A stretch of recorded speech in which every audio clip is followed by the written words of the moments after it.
Hello and welcome to a new episode of The Collector, and hey, thanks for watching. And today I will be modding a DMG original Game Boy. This is the Game Boy I have, and as you can see it's all yellow. I am planning on opening this up and cleaning it up and changing it with a new display, a new IPS display like the one I did in my last mod. My friend, after she seen the video, he said, okay, I'm confident enough to let you mod my Game Boy. So now I'm gonna try my best to mod this Game Boy for her. I'm hoping I'll do a good job, but if I don't, hey, what can I do? So I'm planning on taking all this housing off and then just put it into peroxide acid, leave it in the sun, and hoping that all this yellowish bit will go away. And after I do that, I'm gonna install a brand new funny playing IPS screen and a battery pack as well with a USB-C charging and a new speaker. So let's see what we can do. First thing you want to do is open it up and take the screws apart. We have 4 and plus 2 under the battery pack. Take off the ribbon cable and then take off the old PC board because we will be using a new one that the IPS kit came with.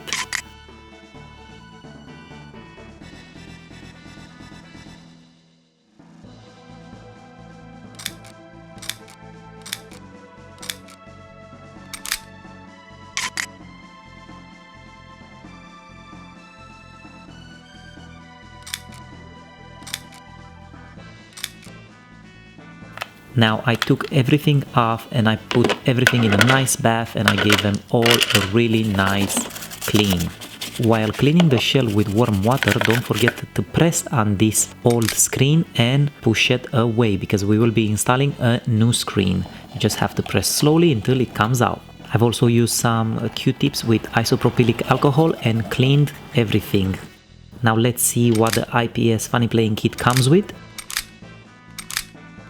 And we also have the battery mod. Now I've placed everything in a hydrogen peroxide bath and left it in the sun for a couple of days. The IPS screen is a little bit bigger, so what we have to do is to cut off a few millimeters for each side. Get a ruler and a marker and mark each side with a few millimeters. Now get your craft knife and use it to take away these 2 screw holders and then cut off the marker sides. Have to be very careful and use pliers to take the plastic off. Now this will be a little bit rough, so use a file to file everything down. Now it's time to put in the new double-sided tape, so simply just take one side off, fit it in, and do not take the other side off as we do not want this mod to be permanent. Set the IPS screen into the 3D printed bracket and set it into place. Now what people might not tell you in these mods is how difficult it is to get this screen protector off. Like my ribbon came right off, so I had to improvise and work out how to get that screen protector off, which was not an easy job.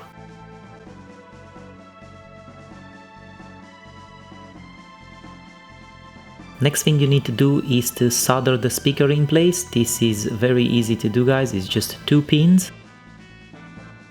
Now don't forget to put the buttons in here because I forgot to put the buttons and I had to reopen it and place them again.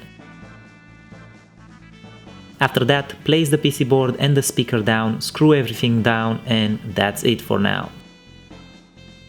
And don't forget to put in the screen ribbon cable. You have to open the 2 pins on the side so the ribbon cable will fit in. The color changing sensor doesn't work here, so simply stuck it in. Now it's time to take the glue off the screen protector. And again here the glue got stuck to the screen, so I had to improvise again and had to use my craft knife to get it off. Notice how I forgot to put the buttons in. I had to go in and take it all apart and put the buttons on.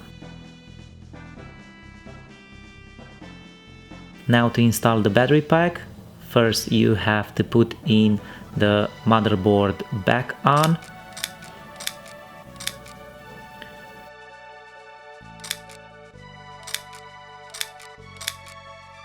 Place the ribbon cable and sandwich everything together.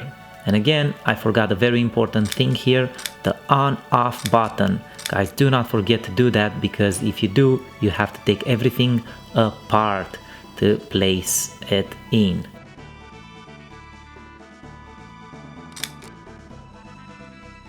After I corrected my wrong ways, I put everything back together and I set the battery into place.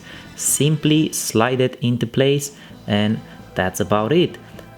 I did, however, found out that if you move your Game Boy, the battery pack will move inside the Game Boy and you'll lose connection, so I had to use some double-sided tape to hold it in place. Okay, now let's test it out with my EverDrive, and while testing this I realized that there was a little bit of moisture left on the PCB and my up arrow got stuck, so I had to take everything apart again and clean everything for moisture, but then put it back together, and the second time everything worked perfectly. You can see me playing Adventure Islands here and it works great. Right, so after a few hiccups I managed to get this up and running. The only problem is that I messed something up and I will have to come through to my friend. I will have to say to her that I messed it up. Although this is still a very functional Game Boy, so everything still functions perfectly, there is a small problem and I'm gonna show it to you now. You'll probably also see it in the closed captions, but you can see that something happened to the IPS display screen, and now I'm not sure if this is how it was from transportation or it was because of my working with it, but the thing is that it's messed up there. And now you don't necessarily see it while you play it, but I can see how for someone it can, like, if you tilt it on a certain angle, you can see that there is a problem there. I'm so pissed about this, but again, I'm not sure it was because of what I've done, because I've been very careful, as you've seen throughout the video. I think this is how it arrived, because it just arrived in a cardboard box and it might have like smashed a little bit when it was transported. Usually if you buy these in the West, they will send it with a very hard shell, but that's just the price you pay for going straight to places like AliExpress and buying it on the cheap. But yeah, I wanted you to see that if you press this button long, what will happen, it will engage or disengage the scan lines. So right now they are engaged, so if I keep it pressed, they will eventually switch. There you go. So now, depending on how you want to play this, you can play it either with scan lines or without scan lines. For me, some games are worth playing with scan lines, some are worth playing like this. If you press the button, however, and hold it for a couple of seconds and then you go up, exactly, it will change the color palettes.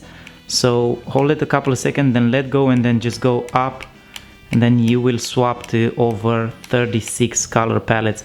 For me, it's still this greenish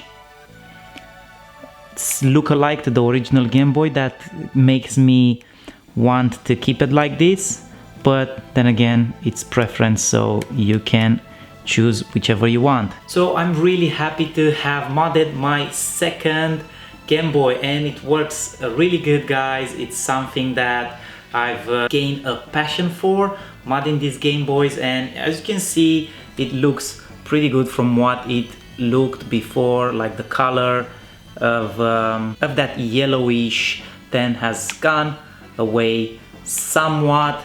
It's still not perfect. There's still a little bit of yellowish tints, but it's way better than what it was. And if you get a Game Boy that is in a good state, you won't even have to go through all of that de-yellowing phase. You'll just have to swap the screen. Well, now I'm happy with what I've done here, so I'm just gonna go ahead and meet my friend today and see what she says. I'm probably gonna get some backlash because of the broken screen, but hey, this is what it is.